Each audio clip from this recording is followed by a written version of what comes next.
Well, there's nothing like a big power trio, and especially when each of those members are very pronounced in their own bands. So when they come together, they make something completely new.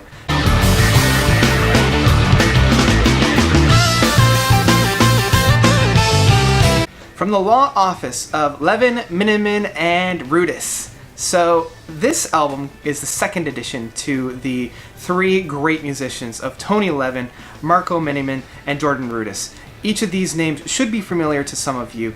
Tony Levin is one of the best bass players out there today. He has worked with such pronounced bands such as King Crimson, Liquid Tension Experiment, and even Peter Gabriel. And I just love his use of the bass, especially with those Chapman bass, where he has these kind of almost like stick-like figures on his fingers, and he plays it almost as a percussive instrument as opposed to a rhythm instrument. Minnemann is one of my favorite drummers out there today. He has toured with such performers as Steven Wilson and Joe Satriani, and he was even one of the forerunners for replacing Mark Portnoy in Dream Theater. And speaking of Dream Theater, we have Jordan Rudess, who is the lead keyboardist here and the lead keyboardist now of Dream Theater. So these three powerhouse players have deviated from their own bands, and instead of providing flavor for those who wrote other music, they are now finally producing their own music. And this is what I really like. I like when artists finally get to take the forefront where normally they're kind of in the background, or again, adding flavor to others' instrumentals. And what we get is kind of that standard issue of that heavy prog, not quite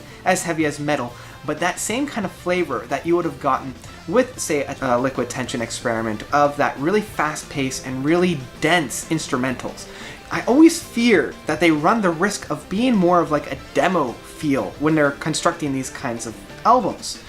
A lot of it is just kind of ideas of songs as opposed to a full-fleshed songs themselves. Now, luckily, only a few songs on this album suffer from that kind of demo-like feel where they're not quite polished and they're more of a stream of thought. But that is kind of the overall structure and the overall concept of this album. It's very stream of thought, and it's very kind of just these three musicians having fun jamming away in the studio.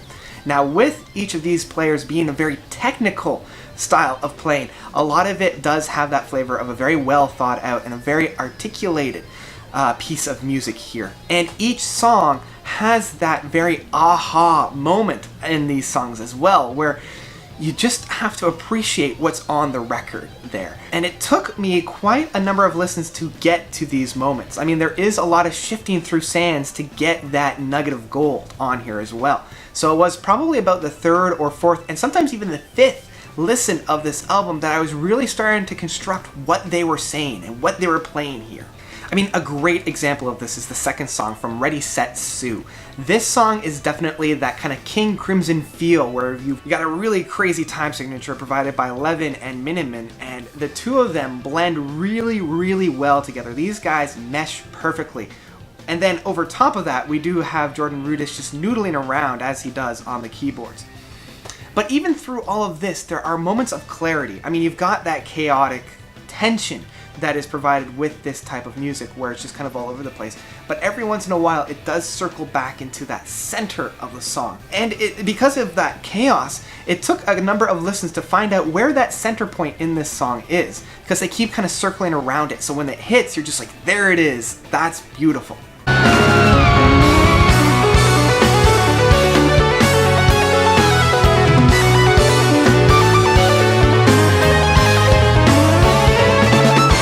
Overall essence, I think, of this album is one of funky.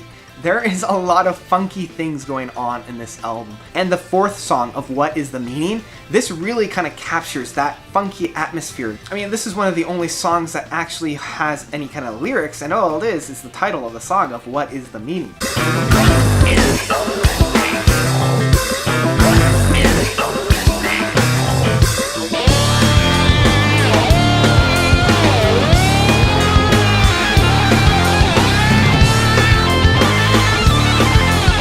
Another really funky song is Witness. This song has that definite walking down the street groove, and I know one of the things that I love about Jordan Rudess, as well as these two other musicians, is they do have a kind of a quirky sense of humor, and they like that lightheartedness. So even though a lot of these songs are very heavy, sometimes they just like a little airy and a little bit of a fun, and Witness definitely provides that. But hands down, my favorite track on this entire album is the 8th song of Balloon. This song is just so airy and so calming. There's such an innocent aspect to this song that really makes it very humble.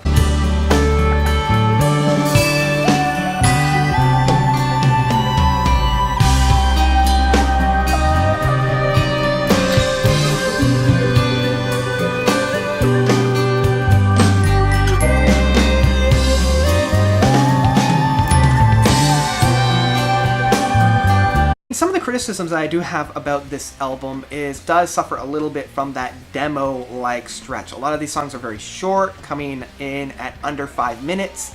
Because there's so many songs as well, it does come off as a little bit of these are great ideas that haven't been quite fleshed out, even though within the songs themselves, the ideas and themes within it are very fleshed out, but more without that grand scope of how they can fit in other songs, perhaps.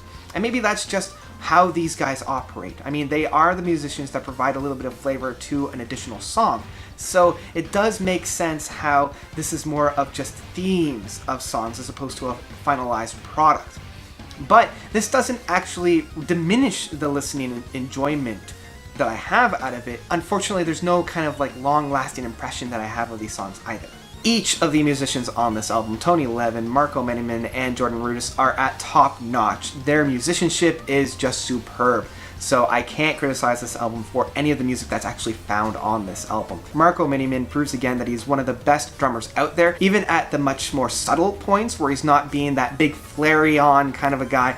He is just a master at being both very subtle but also very in your face. Tony Levin is just phenomenal on the chops and the guitar and even the bass. I mean, that's really where he shines.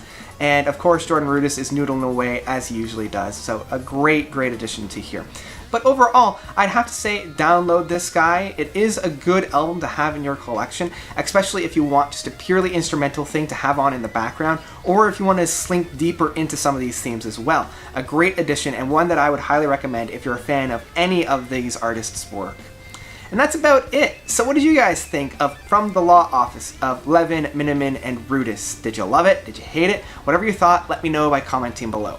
And thank you guys as always so much for watching. You guys are definitely the best. And until next time, notes out.